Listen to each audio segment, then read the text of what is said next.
LG geography ক্লাসেসে তোমাদের সবাইকে আবার স্বাগত। গত ক্লাসে তোমাদের বুঝিয়েছি যে কোরিওলিস বল কি এবং কিভাবে কাজ করে। আজ আরেকটা গুরুত্বপূর্ণ বিষয় যেটা অষ্টম শ্রেণী এবং দশম শ্রেণীর জন্য, সেটা হচ্ছে ফেরেডের সূত্র। ফেরেডের সূত্র কি, কে দিয়েছিলেন, সূত্রটা কি এবং ফেরেডের সূত্রের প্রমাণ আজ তিনটেই ভালোভাবে বুঝব এবং কিভাবে ফেরেডের সূত্র কাজ করে। তো ফেরেডের সূত্র যিনি প্রবক্তা তিনি হলেন আমেরিকার যুক্তরাষ্ট্রের বিখ্যাত আবহবিদ উইলিয়াম ফেরেল।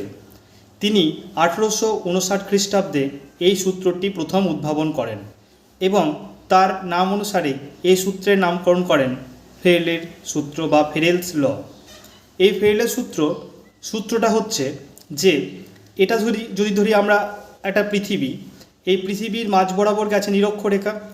এই নিরক্ষরেখার ওপর অংশটা হচ্ছে উত্তর গোলার্ধ এবং নিরক্ষরেখার নিচের অংশটা হচ্ছে দক্ষিণ গোলার্ধ। তো ফেরেলের সূত্রতে বলা হচ্ছে, উইলিয়াম ফেরেল বলেন যে উত্তর গোলার্ধে পৃথিবীর মধ্যে যে অস্থির বস্তু, পৃথিবী সংলগ্ন যেসব অস্থির বস্তু যেমন বায়ুপ্রবাহ বা সমুদ্র স্রোত, এগুলো সবসময় সোজাভাবে প্রবাহিত হতে পারে না, সেগুলো দিক বিক্ষেপ ঘটে। এটা তো কোরিওলিস বলে আমরা জেনেছিলাম, কিন্তু ফেরেল কোন দিকে দিক বিক্ষেপ ঘটে এই ব্যাপারটিকে ক্লিয়ার করেছিলেন। তিনি বলেন যে উত্তর গোলার্ধে বায়ু এবং সমুদ্র স্রোত কি হয় না, ডান দিকে বেঁকে যায়। উত্তর গোলার্ধে ধরো এই দিকে একটা বায়ু সোজাসুজি প্রবাহিত হওয়ার চেষ্টা করছে, কিন্তু সেটা না, কিভাবে বেঁকে যাচ্ছে, ডান দিকে বেঁকে যাচ্ছে। এবং এখানে উত্তর গোলার্ধে সবসময় বায়ু সোজা এইভাবেই প্রবাহিত হবে তার তো কোনো মানে নেই।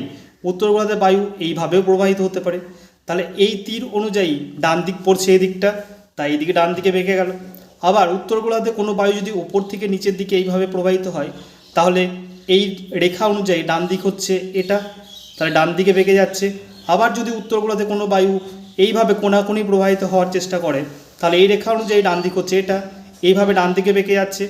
এইভাবে তিনি সূত্রটা দেন যে উত্তর গোলার্ধে বায়ু সোজাসুজি প্রবাহিত না হয়ে ডান দিকে বেঁকে যায় এবং দক্ষিণ গোলার্ধে তার ঠিক বিপরীত কাজ করে।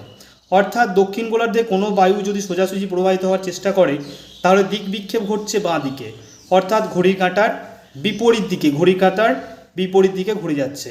এবারে যেরকম আমি উত্তর গোলার্ধের ক্ষেত্রে বললাম, সেরকম দক্ষিণ গোলার্ধের ক্ষেত্রেও হয়। অর্থাৎ কোনো বায়ু যদি সোজাসুজি এই কোণাকুণি প্রবাহিত হওয়ার চেষ্টা করছে, তাহলে এই তীর অনুযায়ী বাম দিক হচ্ছে এই দিকটা, তাই বাম দিকে বেঁকে গেল।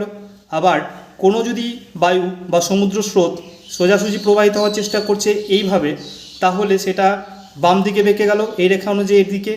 আবার যদি কোনো বায়ু নিচের দিকে তীর অনুযায়ী প্রবাহিত হওয়ার, বায়ু বা সমুদ্র স্রোত প্রবাহিত হওয়ার চেষ্টা করছে, তাহলে এই রেখা অনুযায়ী বাম দিক হচ্ছে এই সাইডটা।